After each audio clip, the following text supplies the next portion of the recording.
ভারতের মেঘালয়ে স্থানীয়দের হাতে গণপিটুনিতে নিহত হওয়া এক বাংলাদেশির মরদেহ বিএসএফ বিজিবির মাধ্যমে নেত্রকোনায় পুলিশের কাছে হস্তান্তর করেছে।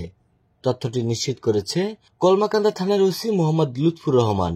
রোববার 17 আগস্ট দুপুর 1টায় কলমাকান্দা উপজেলার মহেশখালী সীমান্তের মেইন পিলার 1188 সংলগ্ন মহেশখোলা বিউফি এলাকা দিয়ে মরদেহটি হস্তান্তর করা হয়।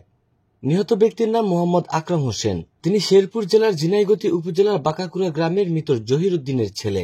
ভারতের উত্তর পূর্বাঞ্চলীয় রাজ্য মেঘালয়ের দক্ষিণ পশ্চিম খাসি হিলস জেলায় গত 10 আগস্ট আকরাম অবৈধভাবে সীমান্ত পাড়ি দিয়ে অপহরণের চেষ্টায় জড়িত ছিলেন বলে অভিযোগ করেছে স্থানীয়রা। এ সময় তাদের গণপিটুনিতে তিনি গুরুতর আহত হন। পরে হাসপাতালে নেওয়ার পর তার মৃত্যু হয়। মেঘালয় পুলিশ এ ঘটনার বিষয়ে ভারতীয় কর্তৃপক্ষের মাধ্যমে বাংলাদেশি পুলিশ প্রশাসনকে অবহিত করে।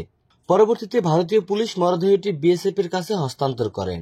কলমাকান্দা থানার ভারপ্রাপ্ত কর্মকর্তা মোহাম্মদ লুৎফুর রহমান বলেন, বিএসএফ ও বিজিবির সমন্বয়ে নিহত বাংলাদেশির মরদেহ আমাদের কাছে হস্তান্তর করা হয়েছে। আইনানুগ প্রক্রিয়া শেষে নিহতের পরিবারের কাছে হস্তান্তরের ব্যবস্থা করা হবে।